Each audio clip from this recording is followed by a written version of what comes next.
Oh, the women love this salt and pepper. They love the salt and pepper. They love it. On Clooney. They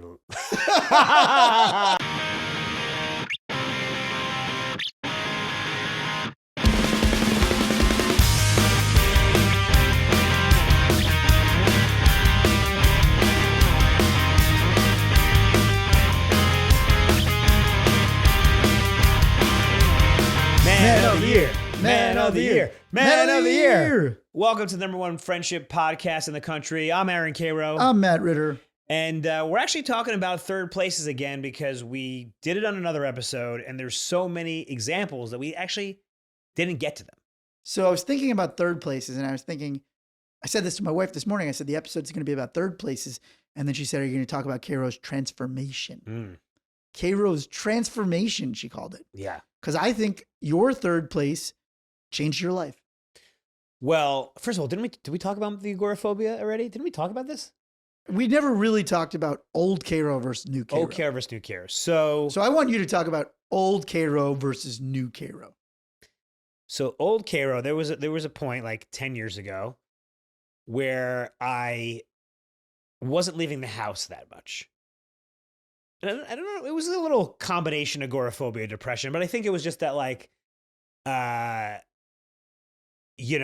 there was a gym in that building and I work from home anyway. And like, it's easy for me to hibernate, become a hermit. But I think this is very relatable because I think a lot of people deal with that kind of thing. And that happens to a lot of people. And at the same time, I was getting real soft around the belly.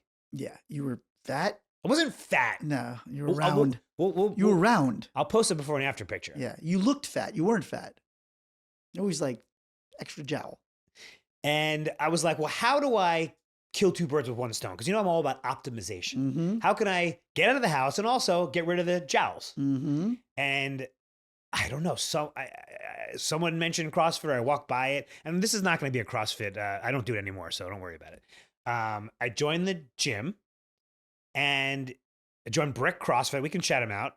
And it was very life-changing because I got in shape. First of all, you get into shape immediately. Mm-hmm. Within like a month, you're fucking pretty good. Within 3 months, I'm ripped. And 10 years later, still doing it. Even though, looking very svelte. Thank you. But also it's very social. Yeah. Very social. And I made gym friends. Yes. And part of that is because what you said earlier, you're consistent. You're going to the same time every time. You see the same people. Yeah. But it was also it's a community. That wasn't just like going to a gym. You were going to a gym that fostered a sense of community and a sense of identity. And that's something I actually have realized that not all gyms and most non-CrossFit gyms do is like people just leave. Right. We recall in episode 1, I joined an all-female gym thinking I was going to, and they all left at the end. Yeah. That might have been because of me. Yeah. Like when I used to work at Equinox, when I used to work out at Equinox, you don't really necessarily even make friends there, but I made friends in the group classes. Yes. This also, we should say CrossFit is only classes. You can't just go there and work out. So you're always with somebody. Right. And yeah, I've been to weddings from my gym friends. I have a second gym friend wedding because he got divorced and remarried. To another gym friend? No. To another gym. They are gym acquaintances. They're not a different gym though. Different gym. Yeah, he went from gym friend from one gym. He just hops from gym to gym, marrying around. He goes, marrying around. He's a gym hopper. He's a gym hopper. He's a gym hopper. And I met my ex-girlfriend at the gym. That's right. Changed your life. Yeah. Your third place. And also you were drinking a lot. Your drinking went down. Now it's back up to it's where back it was. up, but it had a nice, it had a nice arc. It had a nice natural. But that's the beauty of getting in shape. You can fucking do whatever you want. Yeah. You can do what. Now at first I was like super clean and lean and mean. Remember I quit drinking for 100 days. Yep. 100 days of no drinking. Everyone was miserable. You were miserable. Jeff was miserable. Yeah. Our friends were miserable. Like Karo, he's not fun. Yeah. And I'm like, well, that doesn't say much about me. Or us. Or all of us. That's so like horrible. I was trying to like cleanse myself and you're like, have a little bit. Come on, have a little bit. Have a little bit. Have a little bit. Have a Jello shot. And then it just reset. Now now you can do whatever you want. Party, drink, eat, whatever. Well, once you really set your body right. Yes. That's the thing. If you do something consistently, physical fitness wise, once you set your body right, it's okay to cheat, have, donuts, whatever. Karo's a weekend He's warrior. voracious. Yeah, weekend glutton. Yeah. The other interesting thing, I don't know if this makes sense to you. Just before I started to do this, I'm like, I'm gonna just try to get as fat as I possibly can.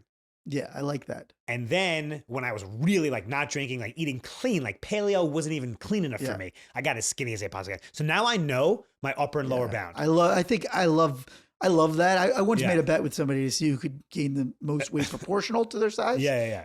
For my friend, it was 50 pounds. For me, it was like 35. This Yeah. was like in college. Yeah. Wouldn't recommend this now. Right. You could die. So now I know exactly where I should be. And I know where I should be for the rest of my life. Yeah. What is it?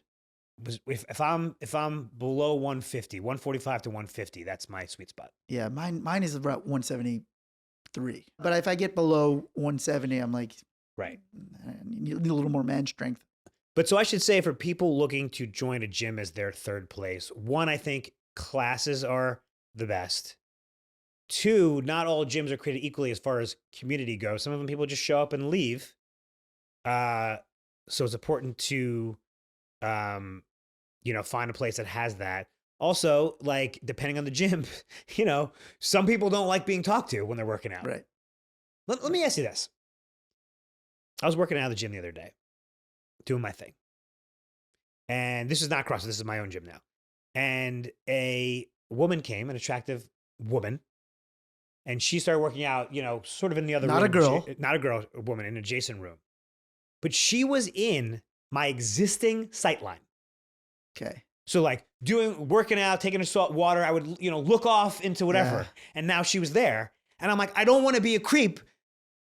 I mean, she was pretty cute. But I was like, now I'm like proactively looking away. And I feel like it looks like I feel like we can't win anymore. I know. You know who the real victims are? Men. Yeah. No, a I'm man joking. who's I'm got joking. a hot woman in his sight line. That poor guy. But the poor guy doesn't know where to look. I was there first, though. I just want to say I was there first. Yeah. So what'd you do?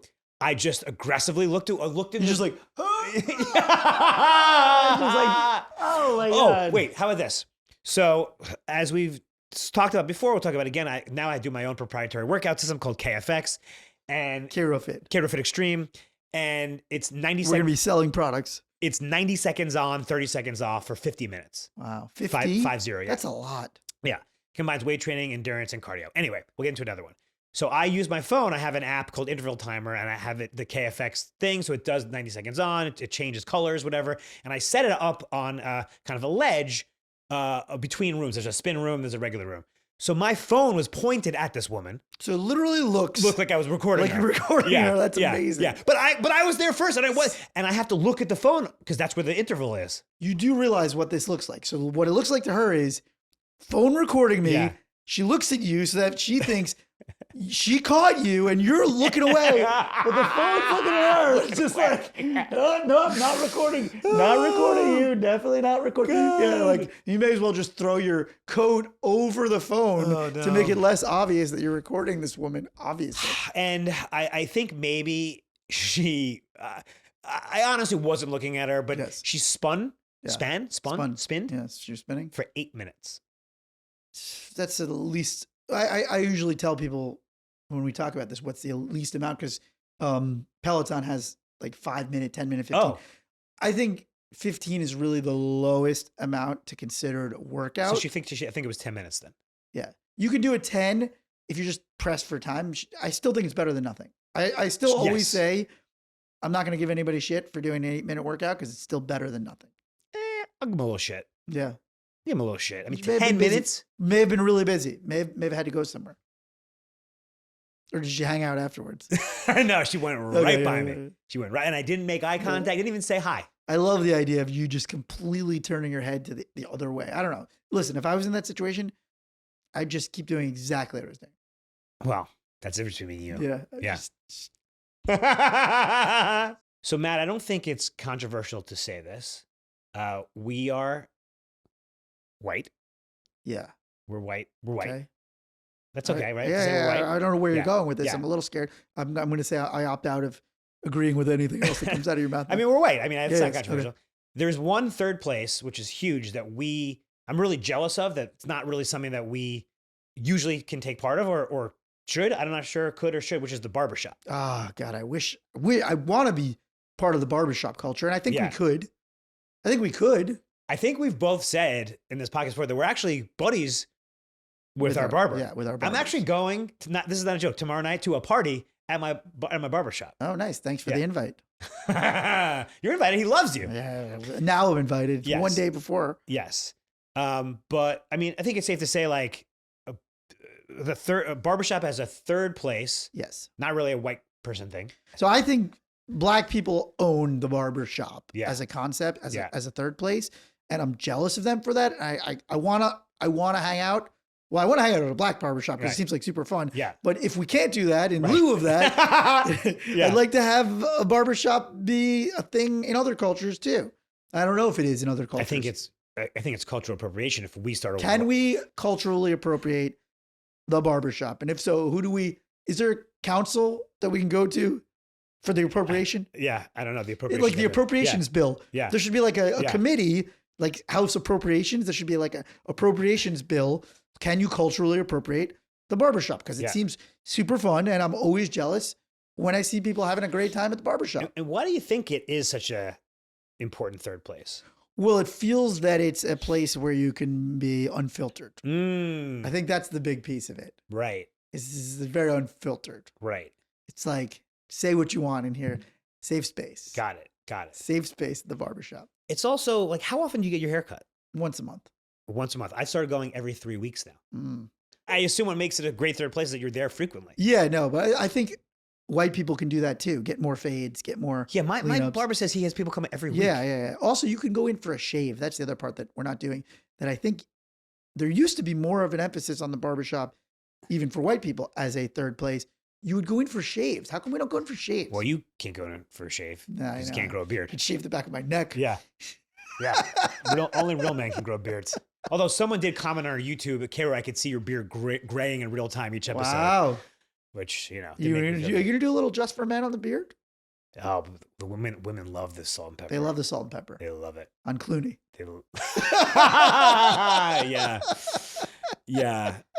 I don't really have salt and pepper, just have a streak going down. Yeah, just patch Adams over here. But the barbershop is unfiltered. Talking sports. Social. What do you think about the role of the barber as sort of like the middler? You know how we talk about middler when you're sitting at a table, the middle person? What's the person who's, when you have a round table, the moderator? The moderator. Yeah, they're kind of the moderator. Yeah. You know? I love that. Yeah. I think it's great. But I can't do that. Well, we both are kind of in a situation, not just because we're white, but we're also in a situation where like we have our barber as our friend. So we can never leave them. Right. So unless they turn their barbershop into more of a hangout, right, kind of stuck. Yeah. Out of loyalty. Yeah. I mean, my barber is like a good buddy of mine. Yeah. Me too. Yeah. Make friends with your, my barber and my trainer are my two closest friends. Well, we've been saying that we want to try to have my barber hire your barber so me and you can go then together. We can all hang out. Yeah. We got to make that happen. Yeah. We got to do that. Yeah. I'm going to text my barber after this and be like, I think you have to move to your barber shop. Yeah. So school is frequently a third place. And we haven't talked about school that much because we're not in school. Our audience is a little bit older, but certainly you went to law school, grad school, just school in general, going back to school. When I went back to law school, it's the most fun I've ever had. Well, but you also 26. Yeah, but it was the most fun I've ever had. Yeah. More fun than undergrad. Really? Yeah. Isn't grad school, except for med school, considered like MBA is considered like the most fun? Like, who gives a shit? Well, yeah, I don't think, in law school, you actually have to study. I don't think MBA, I think it's like, right. Oh, you go glad hand this guy. Oh, he's doing a presentation and then we're drinking in 5 minutes. MBA pub. You know what that is? Yeah. No. Every Thursday at every MBA program is MBA pub where everyone just goes get shit bombed. Nationwide. Yeah. Wow. So I've actually thought about this. Should we, well, you're married with a kid on the way, so it doesn't make as much sense, but like, should we just like go back to school? Get a MBA from Arizona Rodney State? Dangerfield style? Yeah. No, but like go to Arizona State and just get an MBA. Yes. And just fucking rage. Yeah, I don't know. I have to check with my wife and see if she's cool with it. I don't know if it made sense like 7 years ago. Yeah, if she's cool with it, if Jesse's cool with it, I'm down. Because I'll major in swimming. Well, it's an MBA, so you're getting archery. Yeah. So, because we have actually tailgated very frequently at USC. People were like, "Oh, did you go to USC?" Nope. Well, we do our man on the street questions over there. We would just literally go to USC one time with our buddy Mike with a rolling cooler full of White Claw and beer and just camp outside frat row. Oh yeah, it's so fun. It's so fun. Because we didn't go to colleges where they had that. We missed that. Biggest regret. Biggest regret. I mean, just not having that tailgate culture. Yeah. And we went to that Florida Georgia game. Oh yeah. Tailgate. We went for our friend crew, for our Peter Luger's crew, 40th birthday boys trip to the world's largest outdoor cocktail party, world's largest tailgate. That was one of the best friend trip things you could ever do. Florida versus Georgia, neutral site in Gainesville. What is there, 500,000 people there? Sorry, Jacksonville. Yeah. What is there, 500,000 people there? I think it 200, was 300? It's It's nuts. a couple 100,000. Yeah. I honestly would want to do my bachelor party there if Jacksonville wasn't the worst place to ever get to ever. I mean, we're not going to have a lot of Jacksonville fans after that, but it's true. Well, I said it's only because it's the worst place to get to from okay. LA. I thought you were going to say it was horrible. Here's the best flight I could take. Best flight I could take. 8-hour layover in Denver. That's the only way to get there. Yeah, it's tricky. Yeah. Well, that's the only reason people are going there. Yeah. Once a year. So school, if you're... I mean, I paid $200,000 and I have student loans of $200,000 just to make a few more friends. Just to make a few more friends. It was good. Right. It was good. I was like, you know what? Need a few new friends? Let me pay $200,000 in debt that I'll never pay off for it. Yeah, it's a good deal.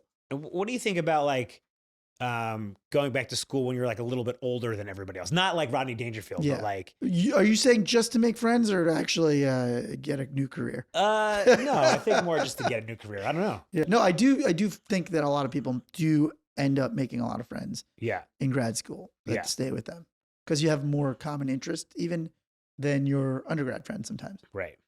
You know, our buddy Mike, when he first moved to LA, he actually rushed a fraternity. What do you mean? Like fraternity rush is like you show up and they have parties and they have food and he just like, which he wasn't in college. Wait, so you mean he just pretended to be a college student and rushed? Yeah.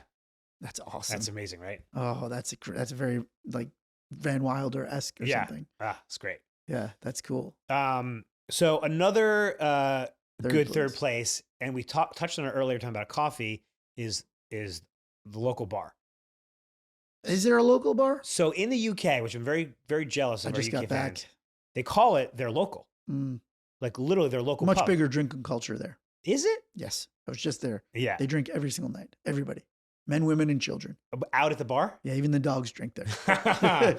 But I just love, like, you and I have always talked about, like, like when a new place opens, should we make that our local place or regular place, our Cheers? Yeah. Never really been able to do that. I've never been able to pull that off. I have my local coffee shops where they know my name. Right. But I have not been able, but maybe it's just because I don't drink that much. Right. I don't go to the bar that much. Yeah. What do you think of the bar as a third place? I mean, I like it for like, we kind of had that with Barney's for a little bit when we lived. Yeah, we would go for football. Like we would go there to watch football. We had a place to go to watch Sunday football. I mean, I wouldn't say we reached Cheers level of recognition from anybody there. I think it's a great place. If that's, if you like to have a drink, that's a good place for you. It's just like, if that's your thing, having a beer. By the way, we talked about another episode going to the bar and sitting at the bar by yourself and just like, people occasionally come up to you. I went, if you remember, a couple of years ago, went to watch, I think, a Knicks. Were we in the playoffs like 2 years ago? 2 years ago, went to watch the game by myself. You weren't around. Just sat there at Barney's Beanery, which is a famous sports bar in LA, and ran into someone I like had a meeting with 5 years ago. Ran into like a producer. We ended up taking a meeting, and I was just sitting there by myself. Right. So I don't hate going to the bar by yourself. That's my jam. Yeah. Sit at that counter. Yeah. This time I wasn't even sitting at the counter. I was just sitting at a table. Oh. Yeah. Yeah. I mean, if you go to a local place where you're bound to run into people too. Right. That's the other thing. If you just go places where you're bound to run into people. Right. It's like what you're talking about. Just increase your chances of interacting with people. The point was I wasn't trying to make friends. No, I'm saying, but you're increasing your chances of interacting. Yes. Especially with people that you know from your neighborhood. Yep. I'm into it. A buddy of ours joined an Elks Lodge. No. Really? Seriously? Can you explain what you think an Elks Lodge is? I believe in Elks Lodge to be some sort of men's club where they drink, play cards, play bingo, and wear those funny hats. So I think the hats are from the Flintstones. No, the hats are real. I don't think they have the hats. Yes, they do. And that's from the Flintstones. You see it in movies. They always have like the Elks Club. They're always wearing hats. The Flintstones. So it's now co-ed. For like 100 years, it was. I don't like that. Yeah. No. That it went co-ed. Yeah. It's You hard. prefer a men's club. Yeah. Come on. Give us the Elks Lodge. Yeah. Give us one. Give us one. Can we have one safe space? One safe space. Yeah. But my buddy joined basically just because it's really cheap. The beers are cheap. Yeah. I would say respectfully, it's not the most. It's not the most good-looking bar. So basically, it's a private bar, private event. So it's like you can go stay out late. I think Doesn't it look like a VFW? Yes, I think it is basically a VFW. Okay, which I also don't know what that is. The bar. What's a VFW? VFW, Veterans of Foreign Wars. Yeah. I think it's like a club for veterans. Right. I think it's the same. So thing. it's like an Elks Club is like stolen valor of VFW. It's like an Elks Club, but you haven't given. Yeah, you haven't given any sacrifice. But you can just join if you want to get the free beers. So the bar, this particular Elks Lodge, has carpet. Yeah, they all have that gross. And you're allowed to smoke. Maroon. Yeah. Right? I'm picturing maroon carpet, smoke, and then like wooden paneling. Yes. And you're allowed to smoke in there. Ah, it reeks. Yeah, it's not. That's some man stuff. Yeah, it's some man stuff. You went? Yeah, I've been a couple times. Yeah. Yeah. What do you order? Like a Tom Collins? I mean, you order like a Coors Light, and it's like $3. Oh, okay. All right. Yeah. So that's cool. Yeah. Are they playing cards? The thing is, my buddy joined just because it's cheap, but like everyone else is 70. Right. So I'm like, it's not. He's really aging into that part of his life early. I guess the third place, it is a good third place because it is a place if to you're go. older, for sure. Yeah. I mean, there are some people our age, I guess, just not. I prefer Soho House. Yeah. There we go. Now, when I was doing research for this episode, because, I'm the one who does the research, there was one new third place that came up a lot. I hope it's not something I can't get into and I don't know about. Is it Soho House? The Metaverse. The Metaverse. Oh, boy. That's the third place for the Gen Z of it all, where you do meet people and you become friends on the interweb. So it's like being in a chat room, but now the next level. But you could see it. You could see it. They have legs. My brother and his friends actually hang out in one of their lounges that they've built. In the Metaverse? Yeah. What? Yeah, like on the weekends occasionally. No, they don't. Yeah, they'll hang out. They'll have beers with their friends. An Oculus? Yeah, with an Oculus. Like they're home and their kids are, playing whatever, and they go on the Oculus and they hang out and they have beers. I'm sorry. He's got an Oculus thing on. Yeah. And he's drinking a beer. You can't even get how does he hit the beers and the beer hit the goggles? It probably spills into the goggles mostly. Yeah. Are you lying? Are you making I'm this not up? sure. I should have just rolled it because he was giving me that look. I think it is true. Yeah. I think that's actually a thing. Yeah. I have to ask him about it. But I know he has an Oculus, and I know his friends have an Oculus, and I think they hang out in their like lounges. And one of our friends has a really cool lounge of our friend crew. He like shows off his lounge. He's got a Bored Ape on the wall in his lounge. So he's got like the NFT art that he paid a lot of money for in the lounge. And how do I go there? You get an invite. But how do You've never been invited? But I need an Oculus. You need an Oculus to hang out in his hangout. I think. I know it would be better to just hang out in real life. Yeah. But I think, IRL. you can also meet people across the the world. country. That's the thing. I think these dads, they're living in different places. They can't actually physically get together. Yeah. So they put the Oculus on and then they pour the alcohol into the Oculus hole and then it blinds you with alcohol and then your eyes are burning. No, but these Gen Z people are meeting new people, I think, not existing. Yeah. friends. There are Metaverse comedy shows now. I did one. Oh, you did? Yeah. So can you hear the laughter? Only if you tell a good joke. If you tell a good joke. Yeah. No, you can toggle it on. Like you can tell them you don't want to, because it kind of messes you up if you're like hearing people. Yeah, like the whole delay. Are you seeing them? You see avatars if you want, or you can see their actual faces. It's a whole crazy. That sounds horrible. Yeah. Horrible. Yeah. Well, anyway, the Metaverse is another good place. Third place. No, listen. Good third place, I'm sure a lot of our listeners are into the Metaverse, and I want to know your experience. Have you made any friends in the Metaverse? So one of my friends, he's a big gamer, and like when he's done with work, he's like, leave me alone, wife and kids. I'm playing for an hour. Yeah. Like a GoldenEye type shooting game. And I'm like, so who do you talk to there? He's like, sometimes my friends, but sometimes I just like talking shit to teenagers. Yeah. Yeah. He's just like talking smack to them and they talk smack to him. And it's like his social hour. Well, I mean, a lot of people gaming is their third place. A lot of people gaming is their third place. But can you meet new people on Xbox? Totally. How do you take that from, hey, because you have their handle. But you could just message them off and be like, hey, you want to get a beer sometime? He goes, I'm 17. 8. I'm 3 years old. yeah. I have to. Yeah. You'll have to ask my mom. Right. I mean, listen, I think whatever helps you socialize. I mean, we prefer you get out of the house, but if that's how you do it. My cousin was big into sneaker culture. Okay. And his third place was like going to shoe stores. I don't think they call it a shoe store. What do they call it? I think it's a sneaker store or a place where there's drops. Yeah. So where there's drops. Shoe stores where fucking you get hush puppies. Al Bundy was at the shoe store. So he would like make friends at these shoe drops. And then I remember one time he actually was negotiating with a 12-year-old sneakerhead. Yeah. And shoehead. And the shoehead, this 12-year-old shoehead actually kind of swindled him. I can see that. Out of money. And then he like called his parents. Yeah. And they were like, what are you doing calling my house? Yeah. Yeah, that kid. Well played, shoehead. Well played, shoe boy. Shoe boy. All right, so what did we learn today? Third place is not an antiquated concept. Just always look for a third place besides work and home where you may be able to meet people. I like that. Metaverse, Elks Lodge. Soho House. Doesn't have to be Soho House. It could just be an Elks Lodge. I'll recommend you if you want it to be Soho House. That's our episode. Subscribe to the podcast. Find us on socials at Man of the Year Podcast. Be good to yourself. Be good to your friends. Love you, buddy.